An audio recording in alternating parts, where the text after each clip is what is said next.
ମୀନ ରାଶି ପାଇଁ 2025 ମସିହା ମାର୍ଚ୍ଚ ମାସ କିପରି ରହିବ?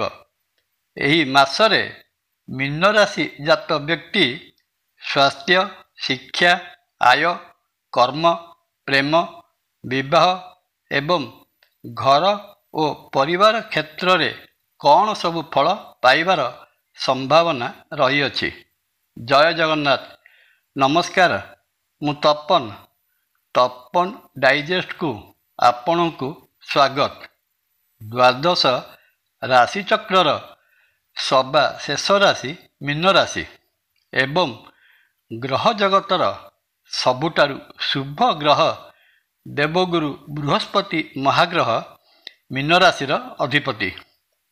ମାର୍ଚ୍ଚ ମାସରେ ଗ୍ରହମାନଙ୍କର ଗୋଚରୀୟ ଗତିରୁ ଜଣାଯାଏ ଯେ ମୀନ ରାଶି ପାଇଁ କେବଳ ମୀନ ଲଗ୍ନ ବା ମୀନ ରାଶିରେ ଅବସ୍ଥାନ କରିଥିବା ଶୁକ୍ର ମହାଗ୍ରହ ଶୁଭ ଫଳ ପ୍ରଦାନ କରୁଥିବା ବେଳେ ଅନ୍ୟ ଗ୍ରହଜନିତ ଫଳ ମୀନ ରାଶି ପାଇଁ ଅନୁକୂଳ ରହୁନାହିଁ। ଲଗ୍ନ ଓ ଦଶମ ସ୍ଥାନର ଅଧିପତି ନିଜେ ବୃହସ୍ପତି ମାର୍ଚ୍ଚ ମାସ ସାରା ମୀନ ରାଶିଠାରୁ ତୃତୀୟ ଭାବରେ ରହିବା ଜାତକକୁ ପରାକ୍ରମୀ କରାଇବେ, କିନ୍ତୁ କ୍ୟାରିୟର ବା କର୍ମକ୍ଷେତ୍ରଠାରୁ ଷଷ୍ଠ ସ୍ଥାନରେ ଅବସ୍ଥାନ କରିଥିବାରୁ କ୍ୟାରିୟର ବା କର୍ମକ୍ଷେତ୍ରରେ ଭଲ ଫଳ ପ୍ରଦାନ କରି ନ ପାରନ୍ତି। ବାଣିଜ୍ୟ ବ୍ୟବସାୟ କରୁଥିଲେ ବ୍ୟବସାୟିକ ଅଭିବୃଦ୍ଧି ପାଇଁ ବହୁତ ଉଦ୍ୟୋଗର ଆବଶ୍ୟକତା ରହିବ।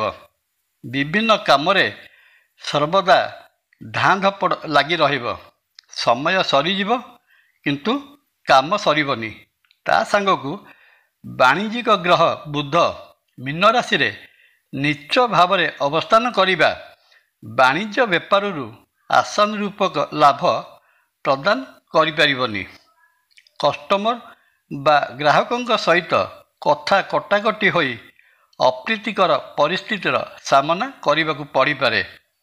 ଚାକିରି କରୁଥିଲେ ମୀନ ରାଶିର ଷଷ୍ଠ ସ୍ଥାନର ଅଧିପତି ସୂର୍ଯ୍ୟ ମାସର ପ୍ରଥମାର୍ଦ୍ଧରେ ସରକାରୀ କାର୍ଯ୍ୟରେ ସଫଳତା ଦେବେ ନାହିଁ।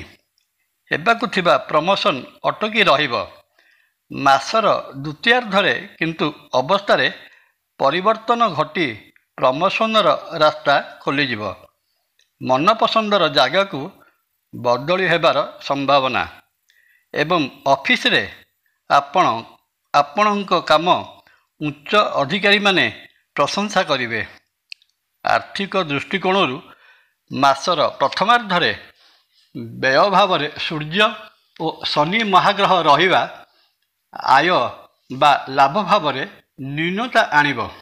ତା ସାଙ୍ଗକୁ ଖର୍ଚ୍ଚର ପରିମାଣ ବୃଦ୍ଧି କରାଇ ମନ ଭିତରେ ଆର୍ଥିକ ନୈରାଶ୍ୟ ଭାବ ଆଣିପାରେ।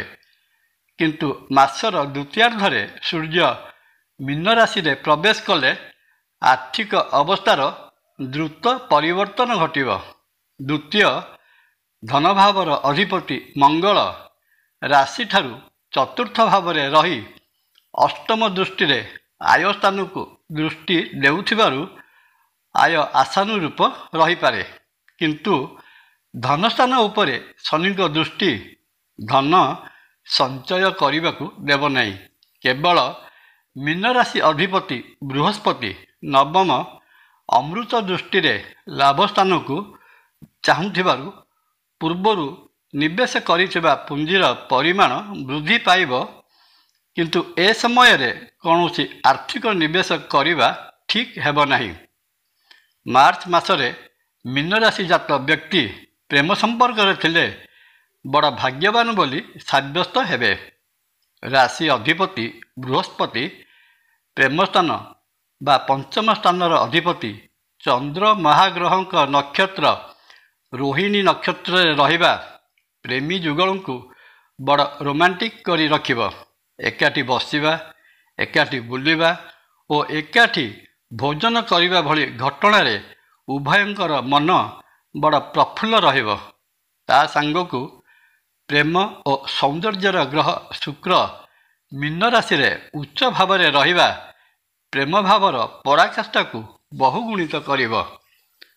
ଉଭୟ ପ୍ରେମୀ ଯୁଗଳ ବିବାହ ବନ୍ଧନରେ ବାନ୍ଧି ହେବା ପାଇଁ ଯୋଜନା କରିବେ, କିନ୍ତୁ ଏ ସମୟରେ ରାହୁ ମହାଗ୍ରହ ମୀନ ରାଶିରେ ରହିଥିବାରୁ ନିଜ ନିଜର ଆଚରଣ ଠିକ୍ ରଖିବା ଉଚିତ ହେବ।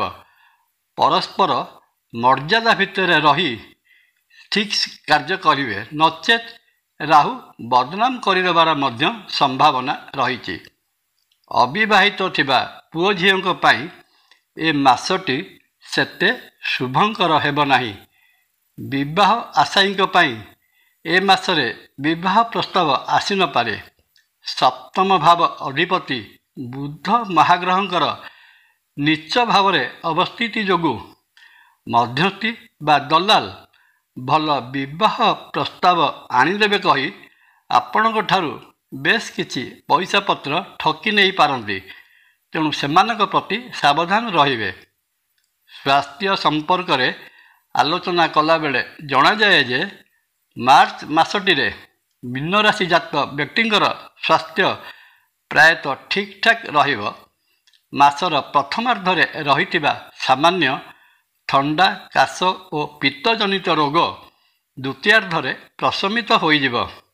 ଖାଦ୍ୟ ବଧଜମିରୁ ପେଟରେ ଗ୍ୟାସ୍ ସୃଷ୍ଟି ହୋଇ ପୀଡ଼ା ଦେଉଥିଲେ, ଦ୍ୱିତୀୟାର୍ଦ୍ଧରେ ଲଗ୍ନସ୍ଥ ରବି ସେହି ସମସ୍ୟାକୁ ଦୂର କରିବାକୁ ସମର୍ଥ ହେବେ। କିନ୍ତୁ ବ୍ୟୟଭାବସ୍ଥ ଶନି ଯାତ୍ରା ସମୟରେ ଦୁର୍ଘଟଣାର ସମ୍ମୁଖୀନ କରାଇଲେ ଏଥିରେ ଆଶ୍ଚର୍ଯ୍ୟ ହେବାର କିଛି ନାହିଁ। ମୀନ ରାଶି ଜାତକ ବ୍ୟକ୍ତିଙ୍କର ପାରିବାରିକ ସ୍ଥିତି ମାର୍ଚ୍ଚ ମାସରେ ଠିକ୍ ରହିନପାରେ। ଦ୍ୱିତୀୟ ସ୍ଥାନକୁ ଶନିଙ୍କର ଦୃଷ୍ଟି ପରିବାର ମଧ୍ୟରେ କଳି ଝଗଡ଼ା ସୃଷ୍ଟି କରାଇବାର ସମ୍ଭାବନା। ପୁଣି ଲଗ୍ନସ୍ଥ ରାହୁ ମଧ୍ୟ ଏହାକୁ ଉଗ୍ର ରୂପ ପ୍ରଦାନ କରିପାରେ। ରାଶି ଅଧିପତି ବୃହସ୍ପତି ତୃତୀୟ ଭାବରେ ରହିବା ଭାଇ ଭଉଣୀମାନଙ୍କ ମଧ୍ୟରେ ମନ ଅମେଳ ରହିବା ଆଡ଼କୁ ଅଙ୍ଗୁଳି ନିର୍ଦ୍ଦେଶ କରୁଛି। କିନ୍ତୁ ବୃହସ୍ପତିଙ୍କ ପଞ୍ଚମ ଶୁଭ ଦୃଷ୍ଟି ସପ୍ତମ ଭାବ ଉପରେ ରହିଥିବାରୁ ସ୍ୱାମୀ ସ୍ତ୍ରୀଙ୍କ ମଧ୍ୟରେ ସମ୍ପର୍କ ଅତି ଉତ୍ତମ ରହିବ। ପାରସ୍ପରିକ ବୁଝାମଣାରେ ସମସ୍ତ କାର୍ଯ୍ୟ ସମ୍ପାଦନ କରିବେ। ସମୟ ପ୍ରୀତିପଦ ରହିବ। ମୀନ ରାଶି ଜାତକ ବ୍ୟକ୍ତିବିଶେଷ ମାର୍ଚ୍ଚ ମାସରେ ରହିଥିବା ସମସ୍ତ ଅଶୁଭତ୍ୱକୁ ଏଡ଼ାଇ ଶୁଭ ଫଳ ପାଇବା ନିମନ୍ତେ ବ୍ରାହ୍ମଣଙ୍କୁ ଭୋଜନରେ ଆପ୍ୟାୟିତ କରାନ୍ତୁ।